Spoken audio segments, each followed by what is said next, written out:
Muito bem, meus irmãos, conforme nós anunciamos,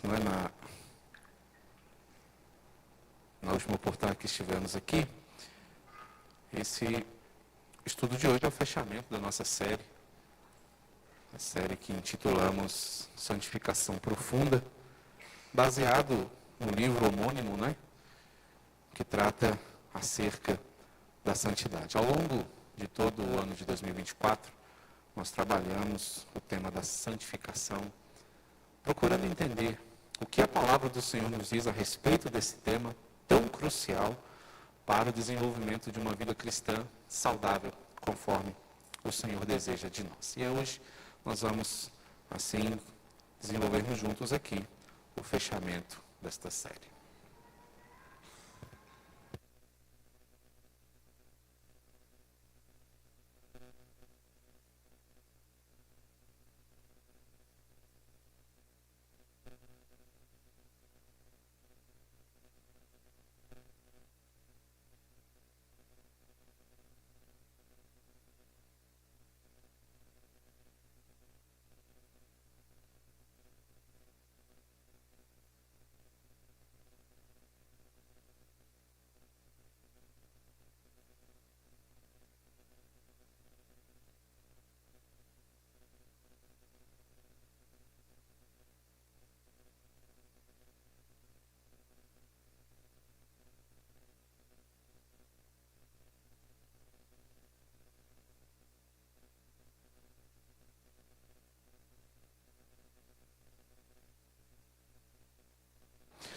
Muito bem, meus irmãos. A palavra do Senhor, ela nos encoraja a vivermos de acordo com a agenda do céu. Sabemos que tal proposta é para nós um tanto desafiadora. Mas ao longo, meus irmãos, da série que nós estamos fechando hoje, nós trabalhamos temas que nos mostraram a nossa realidade, a necessidade de nos desesperarmos quanto à nossa situação. E chegamos ao penúltimo estudo, pensando sobre a importância e a necessidade da ação do Espírito Santo em nossa vida para que alcancemos todas essas coisas. Porque pensar o tema da santificação profunda é muito mais do que elencarmos uma série de ações que devamos ou não fazer. A bem da verdade, nós temos, ao longo dos anos, trabalhado santidade exatamente assim. Até hoje é muito comum que as pessoas se voltem para os pastores, para os teólogos, para aqueles cujo conhecimento foi dado, com perguntas mais ou menos assim: pode isso? Não pode isso? Devo fazer assim? Não devo fazer assim? E isso reflete, meus irmãos, não o fato de que sejamos mal intencionados nas nossas ações, mas sim o fato de que muitas vezes ainda não alcançamos uma percepção profunda do que vem de fato a ser a santidade, conforme aquilo que o Senhor deseja para a nossa vida. Começando por um texto simples, nós chegamos aqui a Efésios 4:30, e ali nós encontramos Paulo afirmando o seguinte: não entristeçais o Espírito de Deus, no qual fostes selados para o dia da redenção. Aqui Paulo está fazendo um contraste, meus irmãos, sobre a nova vida que recebemos, sobre,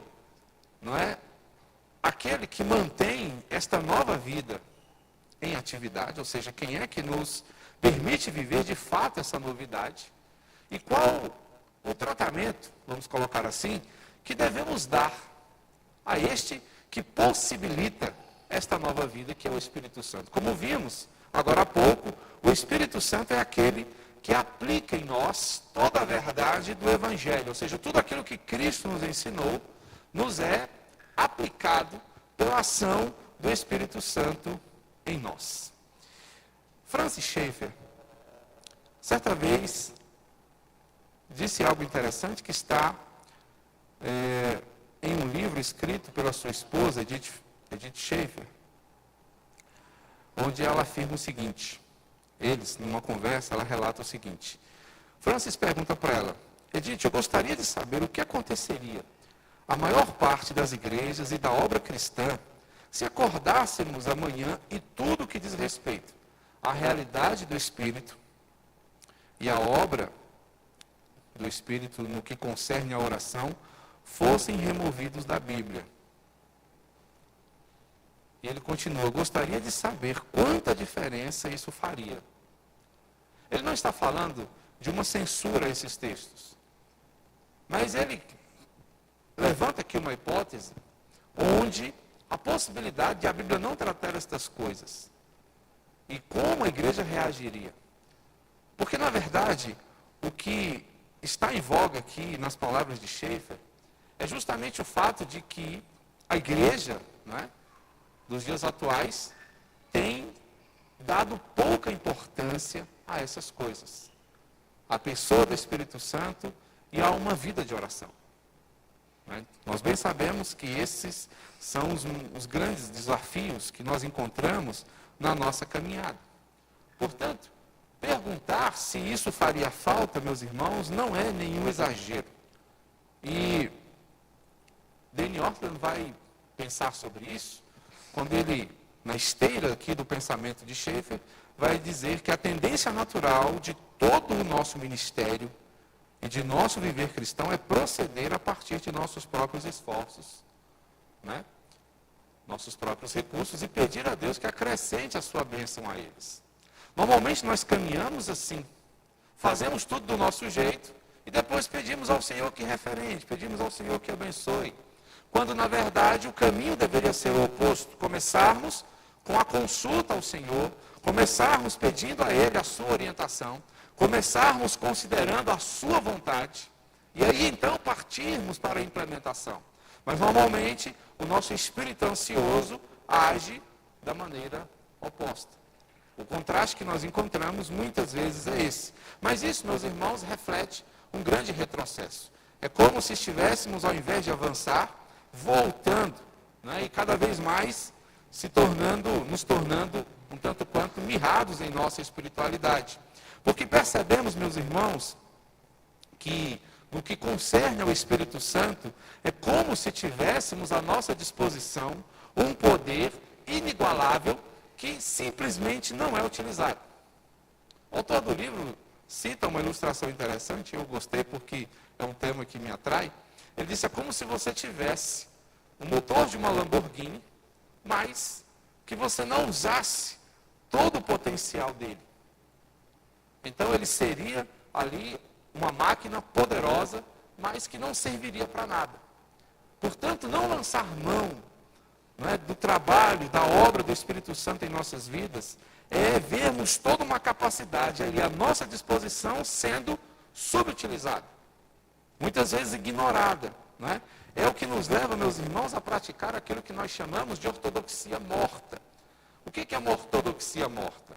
A ideia, meus irmãos, da ortodoxia leva-nos à compreensão de uma adoração feita de maneira correta.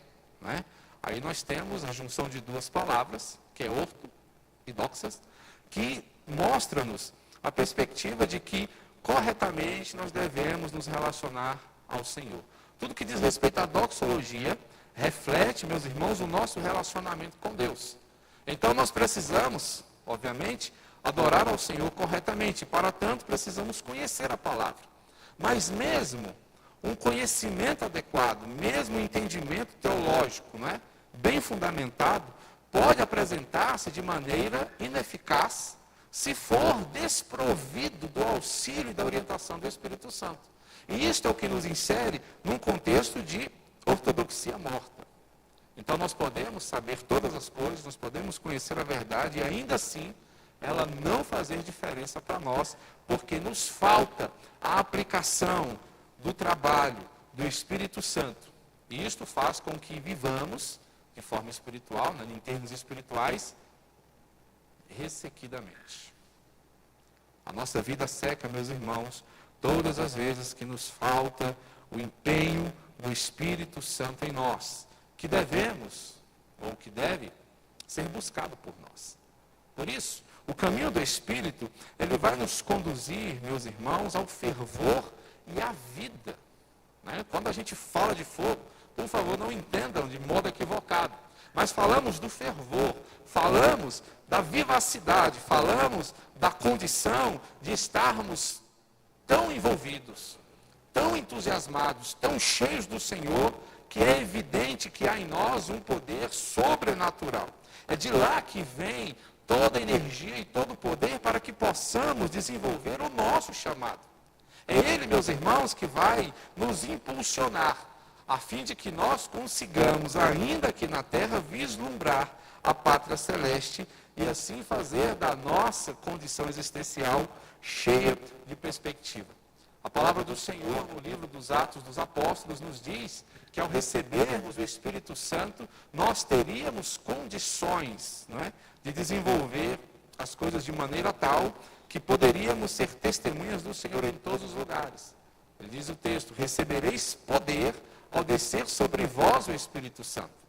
E esse poder é o que vai nos conferir condições para evangelizar, para levar adiante a palavra da salvação, para anunciar em todos os cantos a vontade do Senhor. É desse poder que a igreja necessita. É esse poder que impulsiona. É esse poder que faz com que a igreja caminhe, que faz com que a igreja se desenvolva. Portanto, o crescimento real e incessante é a grande vontade do Senhor para nós. Ele deseja que eu e você cresçamos e não paremos de crescer. Não é? É continuar crescendo e desejar ser cada vez maior, não em termos de importância, não em termos de status, mas em profundidade, entendimento, compreensão acerca da vontade do Senhor. E esse crescimento é o que vai nos tirar, por exemplo, de uma vida de futilidade para que possamos alcançar profundidade. Sabemos que o fútil não é nada apenas na superfície, mas aquele que se aprofunda conhece coisas excelentes. E ele parte de um contexto de impossibilidade para o grande possível de Deus, onde todas as coisas são realizáveis. A estagnação, portanto, fica no passado. E o avanço é a marca daquele que, orientado pelo Espírito, segue na dependência do Senhor. Portanto, ele abandona uma vida de comodismo para viver pautado pelo encorajamento que vem do Senhor. Percebamos aqui, portanto, meus irmãos, o contraste entre duas dinâmicas. Né? Aqui à minha esquerda, no caso, nós temos aí a dinâmica diabólica, a dinâmica infernal. Quanto mais fúteis, quanto mais impossibilitados, incapacitados, estagnados e cômodos, mais agradaremos ao diabo. Mas a dinâmica do Espírito, meus irmãos, é que nos aprofundemos, é que sejamos cada vez mais, não é? Pela graça de Deus, ousados, continuemos avançando e sendo sempre marcados pelo encorajamento que vem do alto, ou seja, o que nos impulsiona, o que nos fortalece, o que nos dá condições de olhar para além é o Senhor.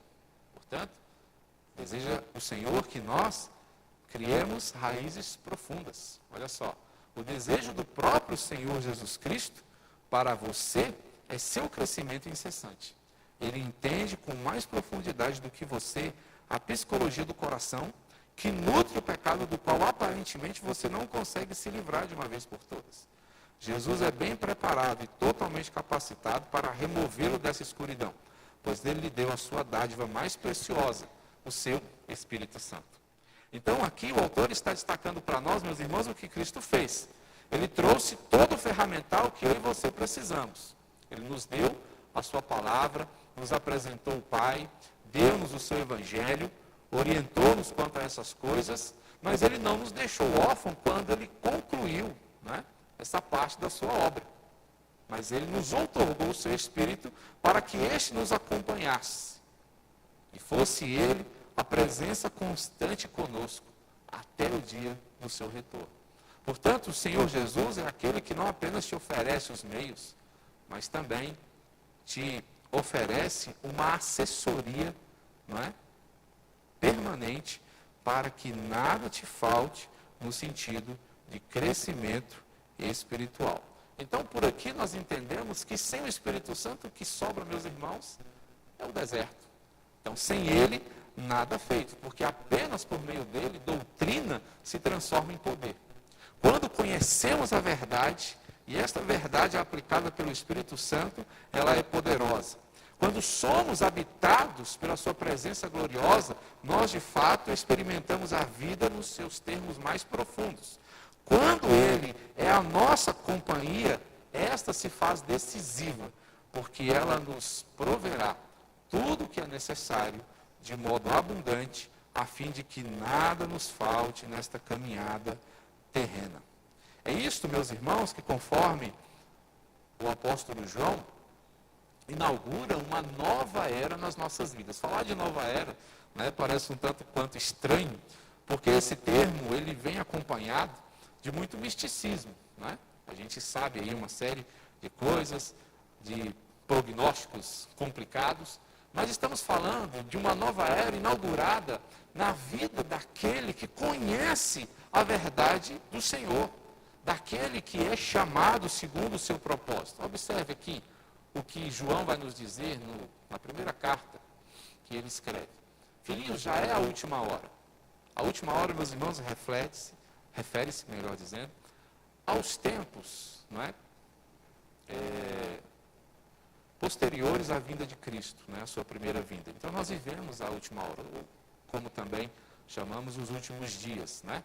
Já é a última hora. E como ouvistes que vem o anticristo, também agora muitos anticristos têm surgido. Né? E aí ele finaliza dizendo o seguinte, pelo que conhecemos que é a última hora.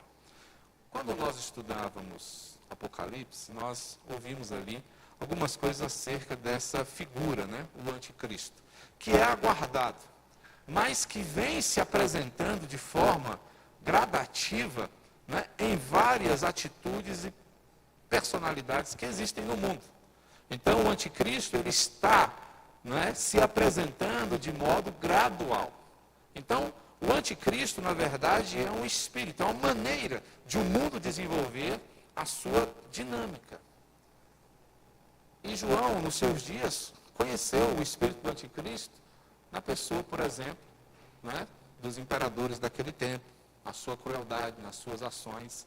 Irmãos, né, mais recentes, por exemplo, vamos colocar aqui na Idade Média, nos tempos da Reforma, viram as ações do anticristo na figura papal, por exemplo. Se você observar bem na sua confissão de fé, tem uma afirmação, né, daqueles que a constituíram que o anticristo seria o Papa. Por conta das ações completamente avessas à vontade do Senhor. E temos, meus irmãos, em nossos dias também, atuante o espírito do anticristo em todas aquelas situações que contrariam descaradamente a palavra de Deus.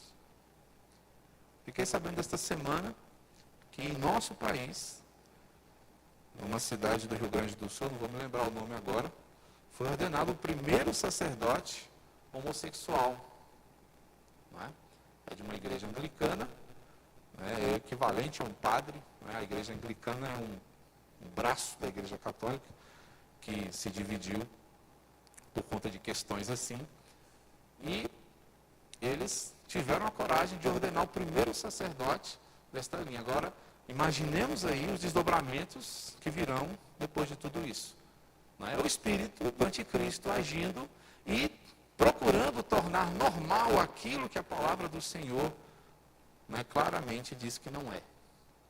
Então, nós estamos, meus irmãos, diante de situações e contextos que nos mostram, não é, uma realidade diferente. Então, vivemos aí a última hora, os últimos dias, e conforme Paulo, esses dias são marcados exatamente por atitudes como estas. Então, mas a nova era se inaugura na vida daquele que é conduzido pelo Espírito do Senhor. Então, observemos aqui alguns contrastes entre o Antigo e o Novo Testamento, para que nós possamos perceber como é a crescência dessas coisas. Né? Nós sabemos, meus irmãos, que o Antigo Testamento traz sombras daquilo que viria a se cumprir. Então, observemos, por exemplo, o Antigo Testamento destaca para nós, de início, o desastre, né, da caminhada adâmica. Então, Adão foi aquele que trouxe confusão, né? Mas o Antigo Testamento nos mostra o sucesso do segundo Adão, que é Cristo. Então é um contraste, onde a gente sai de uma situação complexa para, não é, a resolução conforme a palavra do Senhor. No Antigo Testamento, a partir da queda, nós vivemos o anelo, né, pela renovação de todas as coisas, o desejo de uma nova criação. E na pessoa de Cristo Jesus, o alvorecer dessa criação, completamente renovada, acontece. É o que nós chamamos de já, mas ainda não. Cristo inaugura o seu reino, como veremos ainda aqui a seguir. Diante de tudo isso, o julgamento, não é? No Antigo Testamento é iminente. Em Cristo, o julgamento é consumado, uma vez que todo o pecado é julgado na sua pessoa. Então, Cristo paga, não é? Então, esse primeiro julgamento já foi efetivado. Não é o julgamento final, mas em Cristo, não é? Nenhuma condenação há para aqueles que estão nele. Então, há um julgamento que já foi consumado. Ainda ali no Antigo Testamento, vemos a expectativa de triunfo, ou seja, o desejo de vencer tudo aquilo que arrasa e prejudica a caminhada humana. E em Cristo nós vemos uma vitória sendo plenamente conquistada. No Antigo Testamento, o anseio, né, pela vindicação, ou seja, a defesa, né, da sorte humana, e Jesus é aquele que realiza a justificação, não restando nada mais a fazer, a não ser o desenvolvimento da nossa fé por meio da santificação e tantas outras coisas. Observe ainda que o anseio constante no Antigo Testamento é para a afluência, não é? Para Jerusalém. E hoje nós vemos, de forma espiritual, uma participação planificada, voltando o povo para a casa de Deus. Aqueles que vão entendendo, que vão se curvando a Cristo, estão retornando para a sua casa, estão retornando, né, para a Jerusalém espiritual. No Antigo Testamento, o Messias é esperado. No Novo, o Messias está entre os homens. O Emanuel se faz presente. No Antigo, o desejo, a expectativa é pela abertura do reino. Cristo é aquele que vem e instala o seu reino. No Antigo, a ressurreição é aguardada, mas em Cristo, aqueles que nele creem são com ele ressuscitados. Assim, o derramar do Espírito Santo, meus irmãos, coloca sobre nós a percepção de que recebemos um dom abrangente, ou seja, todos aqueles que foram resgatados, que foram tocados, que são eleitos pelo Senhor, recebem o dom, não é, que o Espírito Santo traz. O que nos possibilita, não é, dar sequência à nossa fé. É o que eu chamaria de sequência cristã, que é a continuidade da obra de Cristo. O livro de Atos mostra exatamente isso, a igreja em desenvolvimento, a igreja aplicando tudo aquilo que aprendeu com o seu Senhor. Há uma frente de liderança chamada Atos 29. Sabemos que Atos não tem 29 capítulos, mas refere-se à ideia de que nós, enquanto cristãos, né, do tempo atual, somos os responsáveis por continuar, né, a obra do Senhor até que Ele venha. Né? E esse é o alvorecer de uma nova vida. A nova vida acontece exatamente aqui, quando colocamos todas as coisas, né, em nossa vida dentro da percepção do que a vontade do Senhor estabelece para nós. É o reposicionamento, né, a partir da nossa fé. É quando entendemos que o Senhor nos chama para uma vida de conformidade com a sua palavra. Né? E desta forma, o cristão ele se torna um ser escatológico. Né? Por escatologia, nós entendemos o estudo das coisas futuras. Né? Então, quando a gente fala de Apocalipse, o que ele significa, nós estamos pensando nas coisas futuras. Mas o cristão, ele tem uma perspectiva escatológica porque nós estamos caminhando para frente. Nós estamos rumando para o futuro. Então, o nosso aperfeiçoamento se dará por completo no futuro. Então, nós estamos em uma progressão de aperfeiçoamento. Isso é o que a gente chama também de santidade. Então, cada dia mais santos, cada dia mais agradáveis ao Senhor, cada dia mais piedosos, cada dia mais desejosos de estarmos com Ele. E o nosso desafio constante, meus irmãos, é vencermos aquelas coisas que tentam nos tirar desse propósito. Né? Esse aperfeiçoamento, ele não é, como eu poderia dizer, ele não está, embora tenha um trilho aí, nós encontramos muitas curvas, subidas, ladeiras, buracos nessa estrada de aperfeiçoamento, porque o mundo tenta tenazmente nos tirar desse propósito. Né? Estamos, como já trabalhamos aqui também, em uma verdadeira guerra espiritual, onde os desafios não cessam.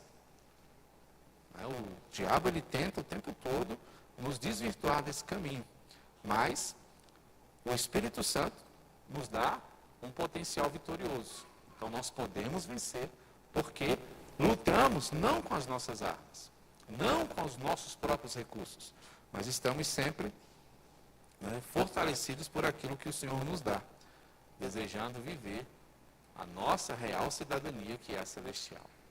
É importante, meus irmãos, que destaquemos o fato de que nós não pertencemos a este mundo, não somos daqui. Não é? A nossa verdadeira cidadania é a celestial. Aí nós entramos, meus irmãos, na percepção da humanidade tripla, o que nos leva a reconhecer a grande necessidade que temos do Espírito Santo. Essa ideia da tripla humanidade, ela é de C.S. Lewis. Né? Ele escreveu um artigo chamado Os Três Tipos de Homens. E aí, pensar nessa tripla tipificação humana nos leva a reconhecer como somos necessitados do Espírito. Né? Porque nós precisamos do Espírito inicialmente não para vivermos uma vida moral simplesmente. Não é simplesmente para que nós saibamos escolher entre o certo e o errado. Ah, mas isso é problema, pastor? Não. Claro que saber discernir entre o certo e o errado é importante para nós. Mas a nossa vida com Deus não pode se limitar a isso. É preciso que nós nos aprofundemos um pouco mais. O objetivo aqui é a profundidade. Então não é só fazer ou não fazer, mas envolve entender outras coisas. É para que nós experimentemos o sobrenatural do Senhor. Quando a gente fala, meus irmãos, de sobrenaturalizados, nós estamos pensando exatamente nisso. Quando alguém sai de sua terra natal e vai para um outro lugar, e ali estabelece residência, e ali desenvolve a sua vida, nós afirmamos que essa pessoa é naturalizada. Não é isso? Então, alguém que vem para o Brasil se naturaliza brasileiro. Não é? Por viver aqui tantos anos, por contrair casamento, ter filhos, enfim. Nós, meus irmãos, conquanto estejamos aqui, nós precisamos de uma naturalização espiritual. E isso, quem promove na nossa vida é o Espírito Santo. Por isso, nós precisamos nos afirmar sempre como sobrenaturalizados. Ou seja, caminhamos dentro de uma perspectiva física.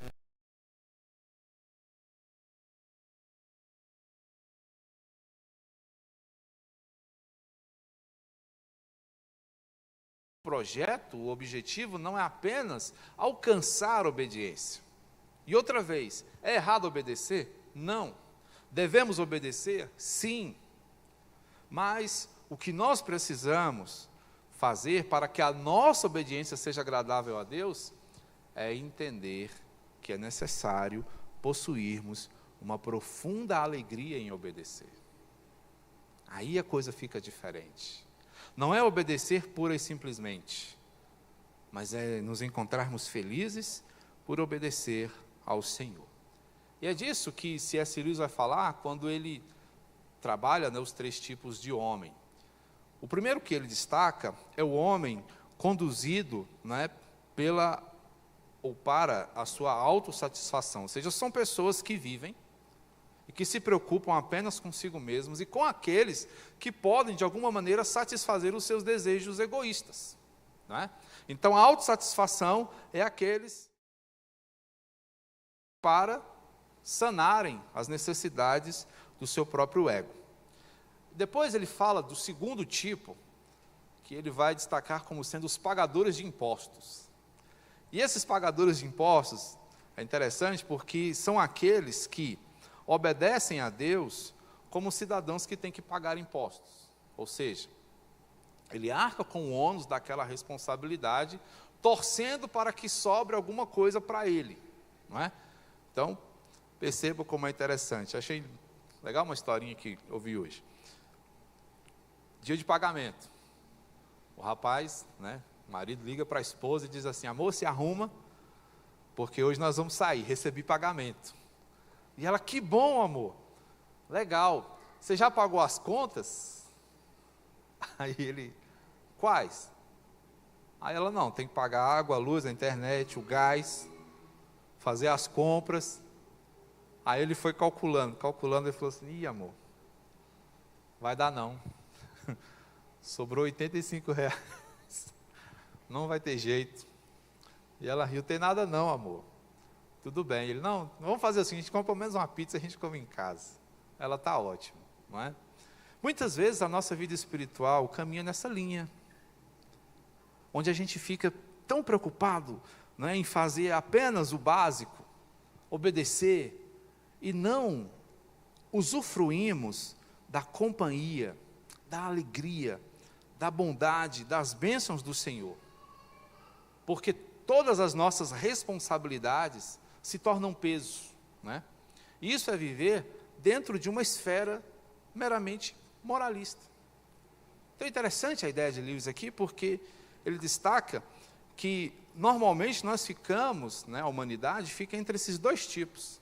Mas o terceiro tipo, meus irmãos, é o indicado para nós, porque são aqueles que vivem Cristo em suas vidas.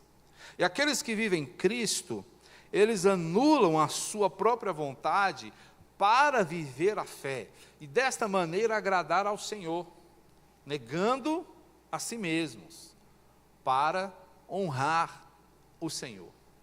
Não é? E como é que nós conseguiremos isso, se não, né, com o auxílio do Espírito Santo? Observe que Lewis ainda vai dizer que o preço de Cristo é algo, de certa maneira, muito mais fácil do que o esforço moral. O segredo aqui, que não é segredo, é desejá-lo. E o único que pode, meus irmãos, nos levar a desejar Cristo profundamente é o Espírito Santo. Por isso ele é imprescindível. Porque é por ele que nós alcançaremos condições de nos render diante do Senhor, compreender o seu propósito e recebermos de suas mãos a capacitação necessária para que alcancemos a liberdade de sermos leais a Jesus. O Espírito Santo, portanto, é esse que realiza uma tarefa que, humanamente falando, é impossível. Não é? Uma tarefa onde nós possamos renunciar os nossos próprios desejos, nos entregar totalmente ao Senhor e vivermos, não é, na sua dependência. Observe aí, Dane Ortlund vai dizer nesse sentido que os aflitos, os vazios, os pedintes, os que não nutrem esperança em si mesmos, os cansados de pagar a Deus o imposto da obediência e de tentar viver com o que sobra, o coração deles é irresistível ao humilde Espírito Santo. Então percebam que o Espírito é aquele que nos observa, meus irmãos, e trabalha exatamente naqueles corações que são entregues ao Senhor. Não é? Bem-aventurados os humildes de espírito. Certo? Então esses corações são agradáveis ao Senhor e são alvo da sua intervenção. A partir daqui, meus irmãos, nós precisamos redirecionar o nosso foco. E o nosso foco, ele precisa ser redirecionado para o reconhecimento das maravilhas do nosso Senhor Jesus e também do poder do Espírito Santo. porque estes, meus irmãos, trabalham em uma operação conjunta. A ideia não é que nós sejamos apenas tendentes a amar o Espírito. É preciso que nós amemos o Espírito, mas que reconheçamos também a importância de Jesus, bem como, né, a grandeza do Pai que nos proporciona todas essas coisas. Então, tudo está profundamente ligado. O Filho e o Espírito trabalham em conjunto. O Senhor outorga o Espírito para que este aplique o seu ensinamento na nossa vida.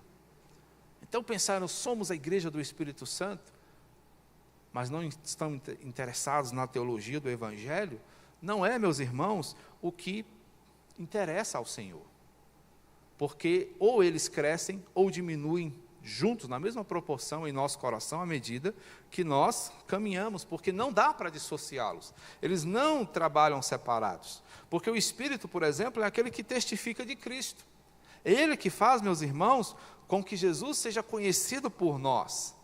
E Ele, por meio disso, o glorifica e destaca a sua presença, né, graciosa, magnânima em nossas vidas. Portanto, Ele é quem mostra, né, quem revela a grandeza da graça de Deus em nossos corações. Paulo vai destacar isso no capítulo 2 da primeira carta aos Coríntios, lá no verso 12. Você pode anotar e ler depois. E por meio, né, dessa revelação, ele nos traz conscientização e um espírito grato. E assim ele vai nos conduzir a uma condição transformadora, né? Porque ele vai nos ensinar a olhar para Jesus da maneira adequada. E olhar para Jesus da maneira adequada promove mudança e também uma condição de semelhança com o Senhor. Então percebam como a ação do Espírito, meus irmãos, é decisiva para o nosso crescimento espiritual e para o aprofundamento da nossa santificação. Sem o Espírito Santo, a nossa santidade vai continuar sendo apenas uma meta, mas Ele é aquele que realiza, é aquele que nos dá condições de vivermos conforme a vontade do Senhor. Então, esta harmonia, né, que a gente vê no contexto da Trindade, nos faz reconhecer, né, o quanto nós somos dependentes do Pai, o como nós devemos viver referenciados em Cristo e o quanto nós devemos ser consagrados ao Espírito. Precisamos do Senhor. Cristo é o modelo para a vida que nós devemos levar. E a consagração do Espírito é o que nos possibilitará, não é, essa vida vivida dessa maneira. Desta forma, é como se deixássemos aqui, irmãos, uma degustação do céu.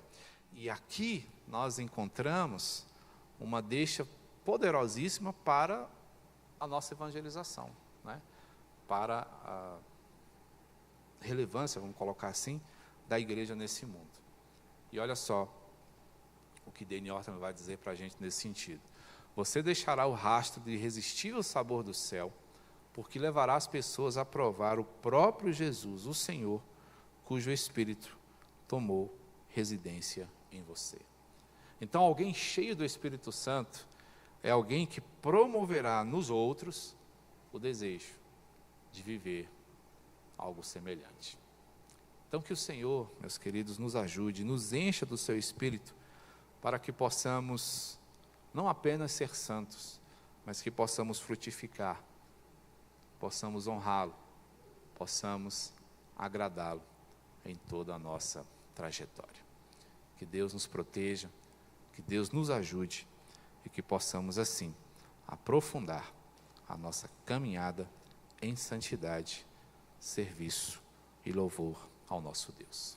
Vamos orar? Ó Deus, obrigado. Nós louvamos ao teu nome, que é santo, que é belo, que é poderoso. E reconhecemos, ó Deus, nesta hora que o Senhor